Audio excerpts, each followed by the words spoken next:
Hi, this is Dave Michels. Welcome to another TalkingPointz Chats. I'm here with Dave Danto, my colleague, and we have a special guest today. We have Ilya Bukshteyn. I said that right, Ilya? Is that okay?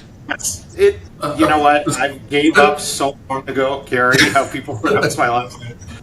And Ilya, every time I see you, two things are true. One is you are smaller. Congratulations on that. And two is your title is longer. And so we got a brand new title here. You're still a vice president. Congratulations on that. Now it's teams calling, devices, events, and premium. Does that imply that calling devices and events are not premium?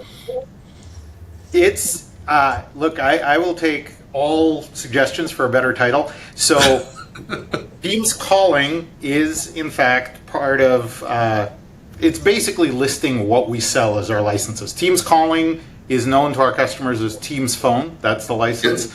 Devices is Teams rooms plus other devices. Events, Teams live events, town hall, webinar, that is actually part of the Teams premium license. And so those teams are ones that I have the privilege of leading. Events and Teams Premium just moved into my team a few weeks ago. I was going to say, I've known you a long time, and all of those things are new, but devices, you've been the devices guy for a long, long time. I don't know, let's see, I can remember you with the LCS days. I don't, were you involved, how long have you been at Microsoft? It's 30 years in September, so it's a long time. Way longer than I thought I would be, but I keep having fun in different roles, so yeah. And so to put that in context, Microsoft was selling what 30 years ago when you were brand new? So I joined just before we launched Windows 95, actually about a year before. I joined in September 94. We launched Windows 95 in August 95. So that was the big thing. You know, if I wore a Microsoft piece of swag, actually on the street, people would stop me and ask me about Windows 95, which was amazing. Yeah. And I'm one of the few people, I'm sure you'll relate to this, I'm one of the few people that when I hear the Rolling Stones Start Me Up, I immediately think of Windows 95. And so, please don't give me that image of Steve Ballmer dancing again. That would hurt my brain before we have a conversation. All right, well, let's get into our conversation here. We have a conversation today around the purpose of this podcast is to talk about MDEP is what I call it. Maybe you call it MDEP, who knows? I know what MDEP is. I know David knows what MDEP is. I'm sure you know what MDEP is. But let's assume, it is kind of alleged. I mean, that doesn't really. It's like the Loch Ness monster. No one's really ever seen this thing. So, oh my gosh, maybe that is. Okay, so let's see. So the first question is, Ilya, why don't you explain or introduce MDEP and what it is? Sure. So I'm going to give you the really simple explanation, and then if you'll indulge me, I want to give a little context. So MDEP stands for Microsoft Device Ecosystem Platform. It is an AOSP Android Open Systems distribution that Microsoft puts together and works with OEMs to put on devices. Here's the context. So you harken back to the LCS days, live communication server. So way back when we first said that Microsoft is going to have software that does unified communications, which at that time was really chat, calling, video meetings. One of the things we didn't really tackle very well is what happens in meeting rooms. So very initially, we looked at the landscape and said, not a lot of rooms have video systems, and they're big and expensive. So our initial take was, hey, how about we enable people to use their laptop plugged into something? And that initial something was the round table. And a little bit of trivia at the event that we did that introduced unified communications. Jeff Rakes did that keynote. I was behind the scenes. I helped write a bunch of that content and arrange the demos. And we hired Rainn Wilson of The Office fame, Dwight Schultz on The Office. Yep. That was his first ever corporate gig. He actually went out and bought a suit to look like Dwight because he didn't, have that outfit from the office. And so he was in that event, and he helped introduce Roundtable. And so Roundtable was a USB device, which back then was cheap relative to video systems. It was about $5K. Yep. And so that was interesting, but if I remember right, sold at most about 10, maybe 15,000 units. So didn't get super broad adoption. We licensed it out to Polycom at the time. And one of the things very quickly was it was expensive for a USB device. Cheap relative to video systems, but laptops not the same as video systems. So then we took a second shot with something called link room systems. And link room systems tried to, with all respect to everybody, it tried to duplicate what Cisco and Polycom were doing.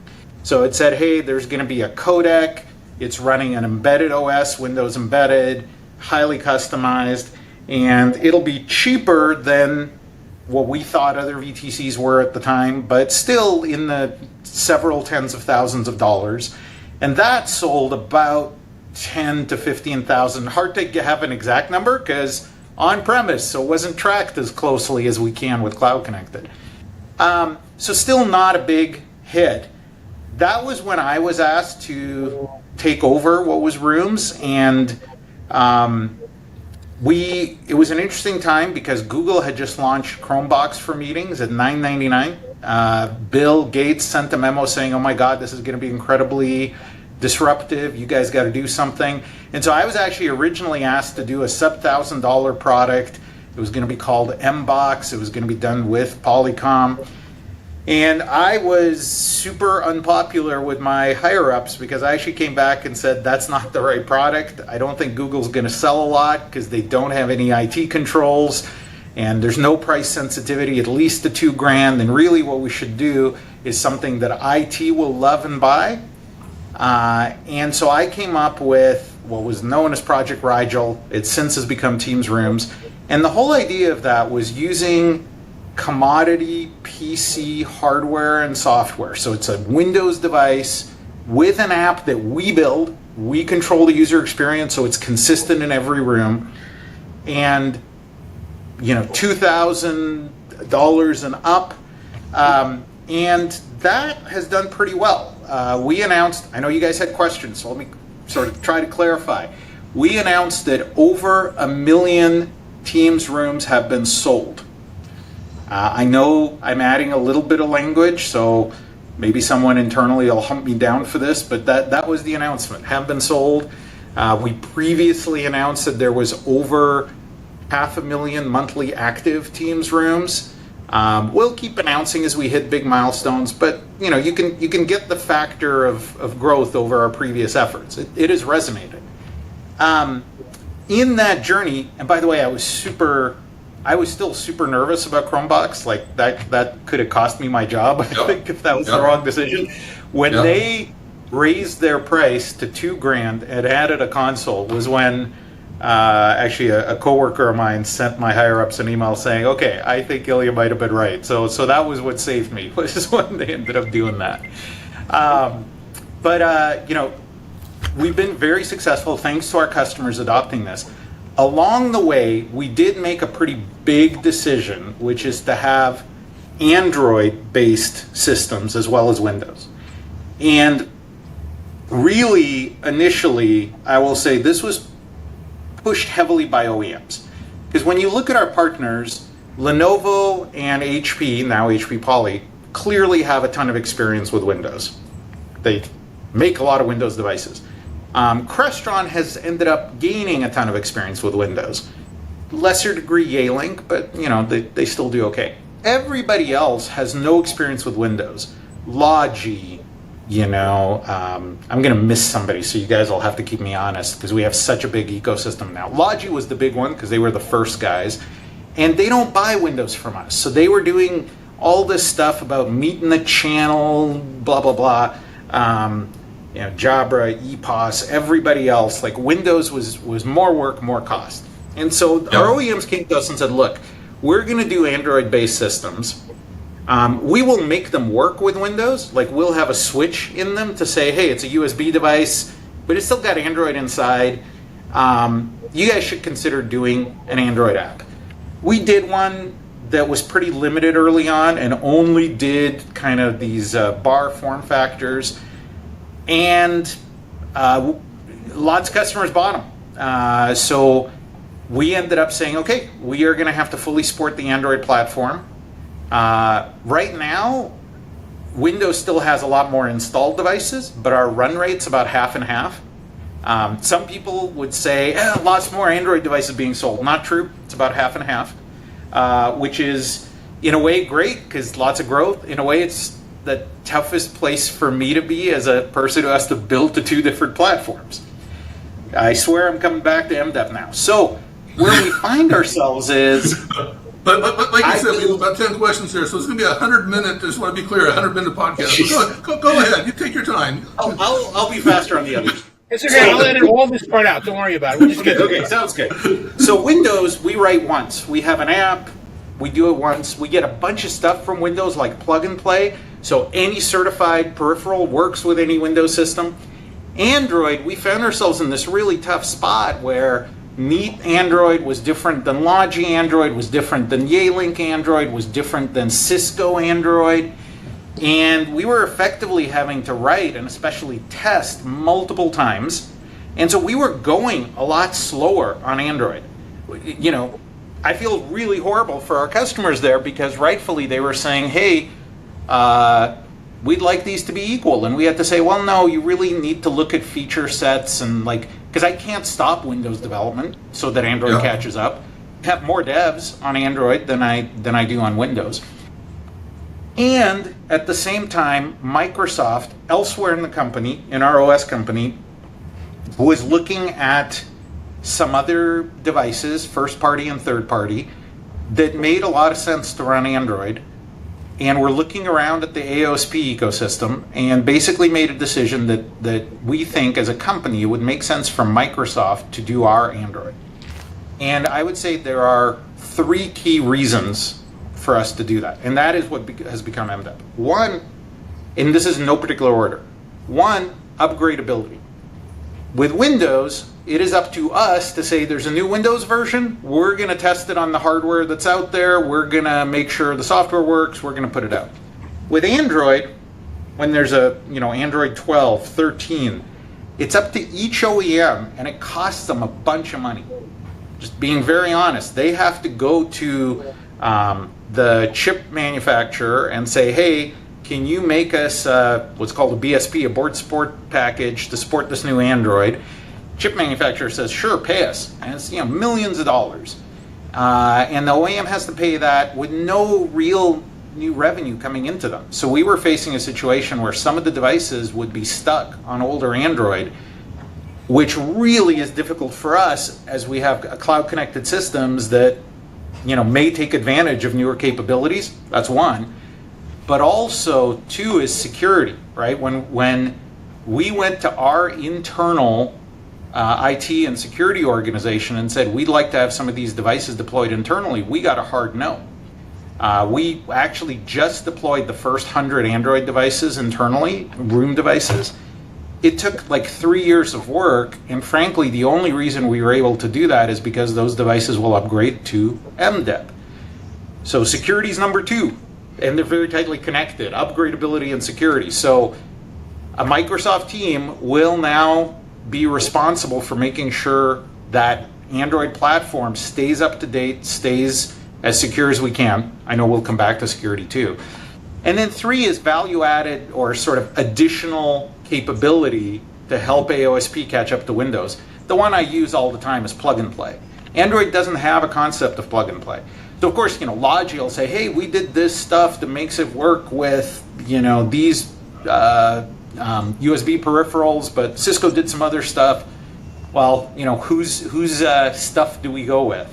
So MDEP kind of aims to address that. So let me where we are today. Let me go back to the original question here. What is MDEP? So let me just see if I can make this shorter for you. It's a version of Android. It's a version of Android that Microsoft is controlling or releasing and specifying for Teams rooms. Is that accurate? Is that a The last part is not quite accurate. It is a version of Android, specifically AOSP. There's two flavors of Android. There's Google Android with a bunch of Google services. There's Android Open Systems that anyone can pick up that does not have Google services. So this is a flavor of AOSP that Microsoft builds, releases to OEMs we work with, and it actually will be applicable to Rooms, Teams phones, Teams panels, all Teams Android devices.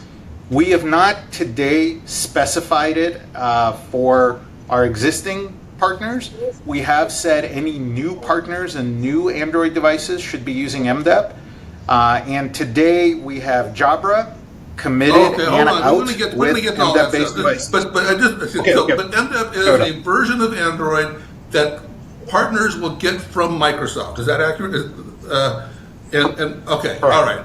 I think we got question 1 down. All right, question 2, Dave. Well, you kind of answered a lot of the questions in what you talked about, but I do want to give, if you would indulge us again, because there's a lot of terms here that not. So I will indulge you all you want. There's a lot of terms here that people don't really realize. Microsoft came out with an announcement last month about having to switch to AOSP. And what is the difference between MDEP and AOSP? And is this 2 switches or 1 switch, or what is Microsoft asking their partners to do? So that switch, this is a little more technical. So it's not switching to AOSP, it's switching to AOSP management. So what happens with these Android devices is, to be acceptable in corporations, they have to support what's called MDM and MAM. Mobile device management and mobile app management. Different organizations mandate different levels of this. I would say about half of our customers, Microsoft included, specify MDM, meaning the device has to be fully corporate managed. The agent that allows Intune to do that is today called Company Portal. It uses a set of APIs that Google and the AOSP community have deprecated. So going away will not work. The new agent is called Intune AOSP, and it uses a set of newer, better APIs. Don't ask me the details because I'll have to get someone else to tell you, but it is a new agent that in many, many ways is better, smaller, faster, less memory footprint, etc. So these are 100% 2 different things. One is device management, and one is the platform that it's on. Correct. Okay, and then let me ask one other clarification question here, again, because we went through a lot of this journey. You had announced MDEP initially, I think it was Enterprise Connect in 23, and I'm not really still 100% sure if there's anything out using it today. So I'm not going to blame you for the delay. You know, obviously you talked about a whole journey that went on over there, and there's a lot going on. But can we use it? I mean, it was I took the selfie with it on the show floor, but they said they weren't shipping it. So what is the status of it? Is it out? Is it not out? Is it going to be out? Yeah. So the 2 partners who've announced going all in on MDEP are Jabra and Yealink. So Jabra have 1 Android device out today that's, I think they call it the VSB, Video System Bar. It's the Panic S50 with Android 50 VSB, yes. Thank you. So that internally is running on MDEP. I will tell you, I am blanking on whether it's already out with MDEP. I believe the way Jabra was going to do, going back to your earlier question, the device management transition is just by going to MDEP. So MDEP has the new agent built in, the Intune AOSP engine. So so it's either out or it's going to be out very soon. That Jabra device will be the first MDEP device. Okay. And I can circle back with you guys, or you guys can ask our friends at Jabra, but that'll be the first one. Yealink have said that all of their Teams Android devices, all of them, Rooms, phones, panels, will be MDEP based. But it's an upgrade. So they haven't yet come out with that, but we'll see more coming out. We'll And the also other see more. curveball for clarification is that when you announced this and we were looking at it, we were all thinking, oh, all the Android video bars, there's a lot of questions around that. And then Barco comes out at Infocom and explains that they're using MDEP for things that aren't video bars. So has it expanded, or was that the original view all along? Yeah, so I guess it's important for me to highlight again that it's two different teams at Microsoft with slightly different goals.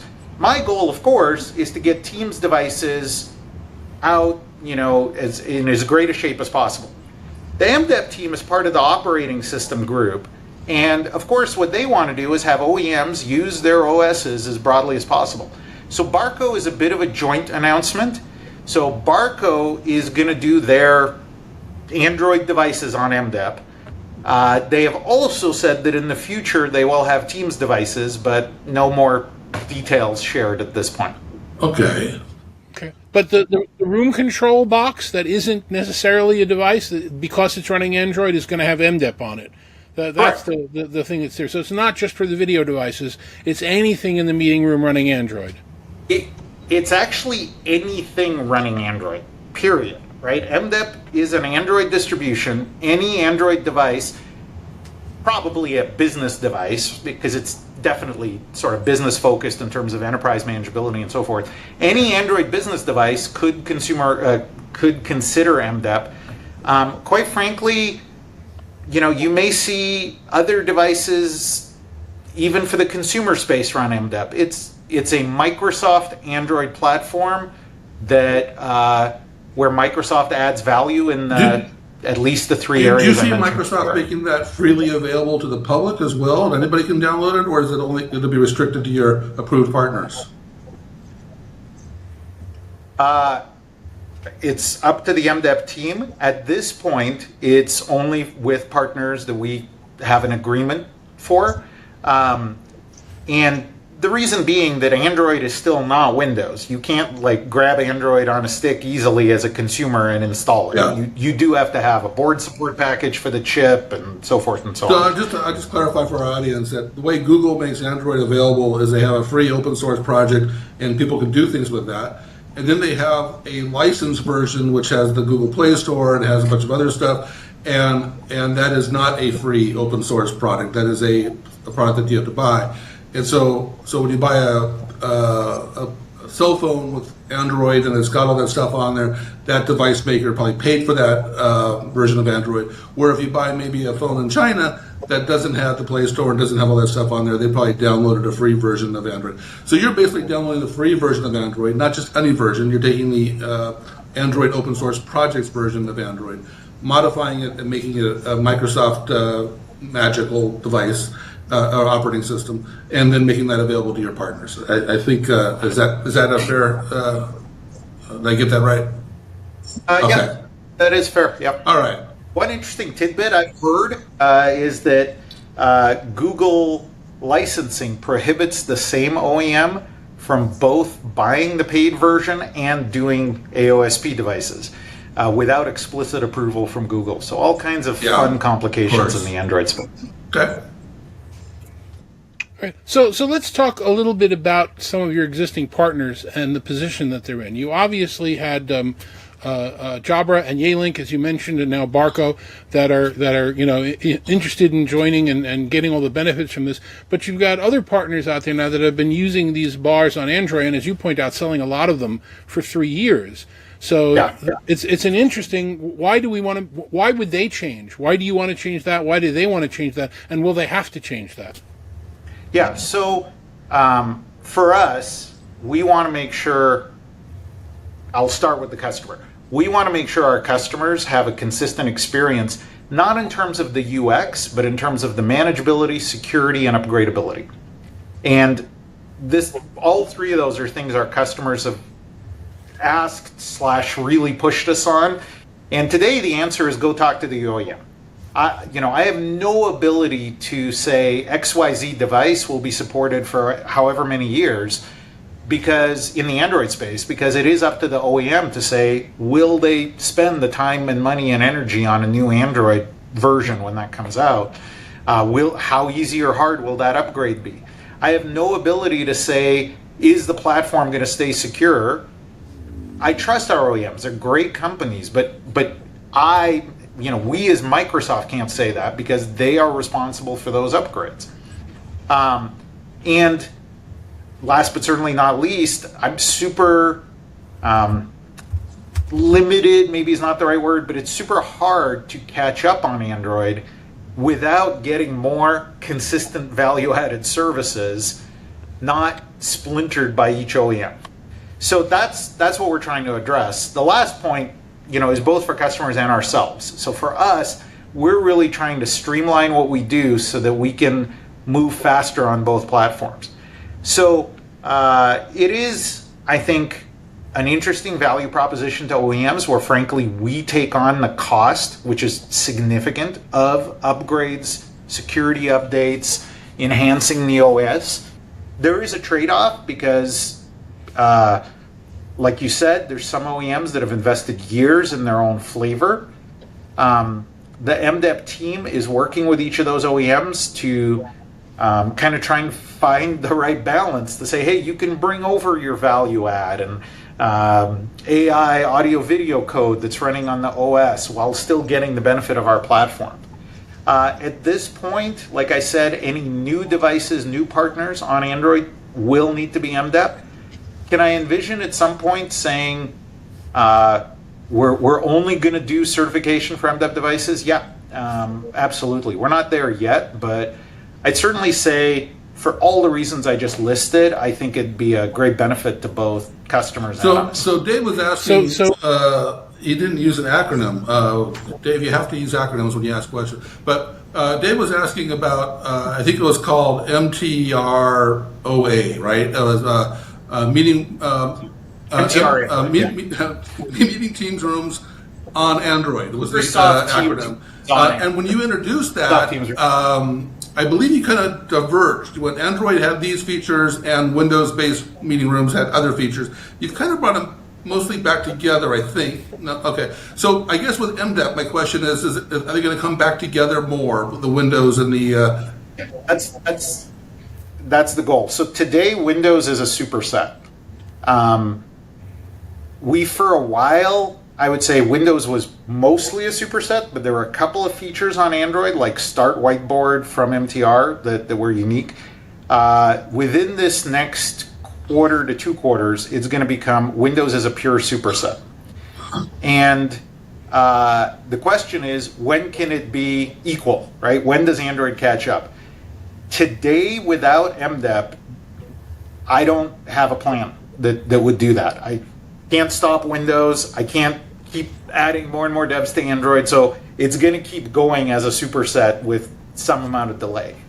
The hope with MDEP is that if we can get, one, everybody onto MDEP, so we reduce our amount of work on Android, and two, then the MDEP team can keep adding value to the platform. The hope is that we get to a place where, the 2 platforms would be kind of equal. By the way, I can't ever promise that because, the pace of innovation and change in terms of, we announced Copilot running on Teams rooms. That's one of the things we talked about at our recent Build conference. That has all kinds of interesting implications. It's going to come out first on Windows. We would need, there's probably some hardware dependency to even bring that on Android. So all kinds of stuff, but the goal would be to get a lot closer. You talked a minute ago about certification and how you foresee only MDEP-based Android platforms being certified for Microsoft Teams. How will that work? Will companies lose their certification, or will it be an upgrade to it, or how do you envision that happening? Yeah, great clarification. It's the latter. So our certification is not infinite. Our certification has a specific time frame, and then we say the device could be recertified with future Android versions. I think at some point what we'll say is that future Android version to go for recertification would need to be MDEP based. Now, I don't have a time frame in mind. I don't have an Android version in mind. Yeah, I would say that's a desire for all the reasons I listed earlier, both for us and our customers. So no one's at risk of losing certification in the near term couple of years that's going on based on MDEP? Well, shoot, when you say a couple of years, there are devices that were certified 3 years ago that will expire their certification in the next couple of years anyway, right? So, and then the way it works now is it's up to the OEM to say, okay, we are going to spend the money to do Android version XYZ and resubmit for certification. So I don't want to say the couple of years or any time frame part. All I'm saying is there's definitely a desire for us at some point to make that recertification requirement be MDEP based. Okay. Well, that was a tough question, but now I have even a tougher one, and I got to tell you, I respect you and your employer, greatly respect you and your employer, but I think it's a legitimate question here. So, are you ready for this one? Are you ready? Hold on. So you've already mentioned a few times that MDEP is really about security. Some of your partners have said this as well. We were listening to Jabra. They were talking about the key benefits of MDEP, and that they said, Microsoft takes full responsibility for the security of the meeting room, which is kind of what you've touched on as well. Now, some people may have concerns about that. Lucky timing, I guess, because just last month, I'm sure the Homeland Security issued a scathing report on Microsoft. They were investigating a email hack, and so nothing to do with Teams, but they were investigating an email hack, and they wrote this report that went public, and they identified operational and strategic decisions at Microsoft that, quote, collectively pointed to a corporate culture that deprioritized enterprise security, unquote. Wow. Now, so how can you come and tell people in the enterprise that don't worry about your meeting rooms, Microsoft's got your back on security? And so help us understand that. Yeah. Well, I'll start by saying I've read that report, as I think have, frankly, the majority of our 200,000 some employees at this point. It is humbling. I don't, think I can put it better than our Vice Chairman, Brad Smith, in terms of his testimony to Congress, where, to paraphrase, he said, we take full responsibility and we're going to make the changes necessary to make sure we address all those issues. What I can tell you is since then, security it's beyond job one. The word Satya used in a communication to everybody is when it comes to a choice between security and anything else, security wins. We are currently delaying roadmap items because we are going back and addressing a very significant list of things that aren't necessarily quote unquote broken, but we believe could be better. So yes, absolutely a humbling moment for us. Yes, absolutely we take full responsibility. In my 30 years at Microsoft, unfortunately, this isn't the first time that technology changes and kind of cultural changes impact the company. I don't know if you guys remember back to Windows XP Service Pack 2, but that was basically where we said, oh my gosh, we put out Windows XP, and it turns out that all these computers that are connected to each other are a great target for hackers. And we'd said security had to be a feature of the OS, and so we built antivirus and a bunch of stuff into the OS. Before that, I happened to be working on SQL Server when there was a pretty significant issue where there was a embeddable small version of SQL Server that was used in a lot of apps, and it shipped with a default 2-letter username and a default 2-letter password. So not secure by default. And it turned out that was a easy vector. The only thing I can say is, in my experience, every time something happens, we learn and we get better. In this case, boy, the environment has changed. They're state-sponsored. It's not the same hacker as it used to be. It's groups with effectively boundless resources. It's cloud services and cloud tenants. We have to do better. So all I can tell you is, like I said, in Satya's words, when it comes to a choice between security and anything else, security is going to win, and we're going to address those operational culture decisions that the report mentions, or not going to. We are addressing them. Okay, that's And I did read a report just the other day that Microsoft employees in China were asked to get rid of their Android phones and switch over to iPhone for security, and there are a few other things like that. So you see the little pieces of that moving on. Yeah, fun story, was it last week? No, the week before, for a whole day, I lost all access to corporate resources. We keep upping the bar, for Microsoft employees to log in. We used to have to use Authenticator with a 2-digit code. We don't choose, we actually type it in. That was deemed not secure enough. We moved to a passkey-based system, and we take security very seriously internally as well. And that's coming back to MDEP.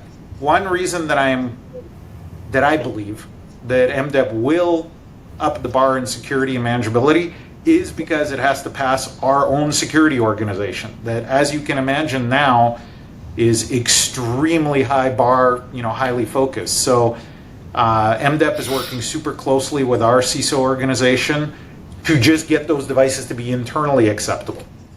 So when do we see it? I mean, let's come back to that for a second. You mentioned that we've seen it on, I personally have seen it on the Jabra bar, although they said they weren't releasing it. When does it get out in the wild? Or if I'm one of your partners, when do I put it out? That Jabra bar on MDEP was going to be out, now. I'll circle back right after this and ask. It's very soon for that. I think Yealink has the first set of devices coming by end of this calendar year. So the way they're doing it is, of course, new devices first, right? So anything new that comes out, they're putting MDEP on it. Going back and trying to upgrade devices, they're going to do that based on the cycle of recertification and so forth. Barco, I don't remember the schedule. I thought it was also by end of this calendar year for the first set of devices. And then you're going to see additional partners get announced, for sure. The benefit of having room collaboration on Android as a choice, and as you point out, for even your own customers, about 50% of the choice as opposed to that, is that it was a platform that you could very easily, if not immediately, switch to another vendor. You can use it with Zoom, you can use it with Tencent, you can use it with Google Meet. It's meant to be an open platform. And I'm just wondering if anyone in Microsoft, or if you've heard about, if there's any consideration about how this might upset customers or partners, or how this might change the strategy if one of the platforms that may or may not be competing with you now needs to use a piece of software that you're generating as opposed to something that's open source. So a couple of things. One, you may not know this, but as far as I know, there are still more Zoom rooms on Windows out there than there are Zoom rooms on Android. So Zoom has a good history of picking up Windows, which is also an open platform, right? Zoom, if you even look at desktop, I think more Zoom runs on Windows than any other OS, I think, just looking at share of Macs versus PCs.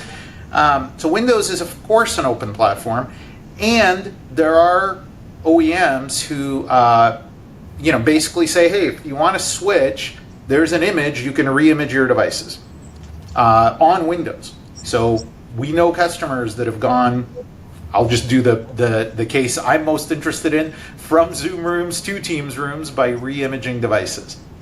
On Android, there's multiple ways of doing that. There could be a re-imaging. There can be a reset to out of box. Basically, you have two images on the device. You reset to out of box. You choose us or Zoom. None of that changes with MDEP. So first of all, the MDEP team would love to have Zoom devices running on MDEP. There are no Teams pieces that are inherently part of MDEP. There's the Intune manageability. There's some other Microsoft security and manageability components. Nothing about Teams. So we would love, and I believe the MDEP team has and will continue talking to Zoom. We would love to have OEMs use MDEP for Zoom devices also. And therefore, they can have, as we said, 2 images on the device, they can switch. The OEM can choose not to do that. They can choose to do MDEP for Teams and not MDEP for Zoom and switch. Now, since we brought up security and upgradability, the only thing Microsoft will stand behind in those cases is the MDEP part of the device. So if there is a partition, on the device with a non-MDEP image, we can't say how or whether that's going to be updated or presents a security attack vector. We're going to focus on the MDEP piece of that device. Did that answer your question? I think so. I mean, it's a complicated situation, and I'm speaking on behalf of like 3 or 4 different manufacturers that wouldn't want to be named, and wouldn't want to say this, but I've heard this, privately and in back rooms. It's like, why would we want to re-engineer our piece with a lot of manpower and a lot of work to just bring it to where we are already today, and give up where we were going in the future? So it's going to be a tough call for a company like HP Poly or Neat that's got a lot of features, or even Cisco, which is kind of doing it a little bit differently, but their partition's not on MDEP. It's going to be a lot of work for them to bring that to where it needs to be, and I don't know if the incentive is there to do that quickly. Maybe it is. I don't know. I hear you. I think what we would say is, hey, the payback is around the cost of every new major Android version plus the upgradability and so forth. And I'm not even really hearing much of a conflict, because if I understand what Ilya's saying, it's still Android. It's just a Microsoft version of Android. So if they have a lot of expertise and skills that they've developed over the past few years on Android, that should be mostly applicable as they move over, and they should still be able to reboot with different applications running and things like that. So as far as I can tell, you haven't said anything that would be a problem. Everything you said, Dave, is correct. But also, in fairness, I've heard some of the concerns that David's talked about. I'll say, with all respect to our OEM partners, primarily I think the concerns are competitive between them. So, a vendor that has a big install base in Android would say, well, now anyone can come in, pick up MDEP, and sort of be where I am pretty quickly, maybe not with the internal expertise, but with the platform and with the ability to keep that platform upgraded. So much like Windows does kind of bring a level playing field, if you will, to PC makers, having an Android distribution from Microsoft does sort of level the playing field, where before OEMs kind of were building their own OS and had that advantage. So that is real. I would say, again, with all due respect to our OEMs, our focus is on the customers versus necessarily how the OEMs position against each other. So for us, again, it's about saying, look, the OEM is the customer for MDEP, for the OS, and so we're going to deliver a set of benefits, lower cost for Android, major version upgrades, keeping them secure, more added value in the platform. We have to be flexible enough that they can take code that they've already written and bring it to the platform. But there's a choice that OEMs will have to make, and so it's up to us to have a really good value proposition there. So I want to wrap this up with, but I got an important question, and it actually is going to use that other part of your title we haven't gotten into yet about calling. I'm thinking about this. It's interesting that you've got calling and devices, because Cisco, Snorri, I know you know, he used to only be video devices, and then he ended up with phones as well. And so I guess that's kind of a merge. And then Cisco's obviously expanded into desktop devices in their device portfolio, which borderline on phones. D10 has their Pro. You've got Zoom. You've got Neat with their Frame. You've got a number of companies kind of moving into the desktop realm. And now that you've got calling, and you I assume are responsible somehow with phones out there, which we haven't heard a lot of updates on the phones in a while. Do you envision this MDEP story? Because I've heard crazy accusations that Android actually works on phones too. So do you envision that that you'll see a new generation of phones/video devices designed for the desktop running MDEP? So actually, let me catch you up. Every Teams native phone, desk phone, is an Android device. Yealink, Audio Codes, Poly, they're Android devices. We do have a SIP gateway, audio only, that lets us work with other, older phones. Zoom, by the way, takes exactly the same approach. I don't remember their names, but they have like a SIP phone support, and then they have phones running a Zoom app, and those are Android. So yeah, the Yealink announcement covered every Android device that's video and desk phones. They're going to be using MDEP for desk phones as well. And Cisco under Snorre is one of the largest, I don't know the exact ranking, but largest sellers of phones in the world. I'm going to guess it's them, Yealink, and Poly in some order that I don't remember, but you guys could look it up. So, yeah, it's complicated because obviously WebEx has a calling service, and that's a great business for Cisco. But I'll just say from my perspective, since you brought it up, boy, would I love to have Cisco do more Teams native devices in every category. So we're really seeing the convergence of video and voice. We've been talking about it for years in terms of the apps like Teams, but now we're really seeing it around the devices as well. That's fantastic. All right. Well, I want to thank you so much for doing this podcast with us, and I know you're very, very busy, and I think this is really informative. So thank you so much for participating. I want to thank you guys for having me on. I follow both of you. I think you guys have a great insight into the industry, and I am happy to come back and cover other topics.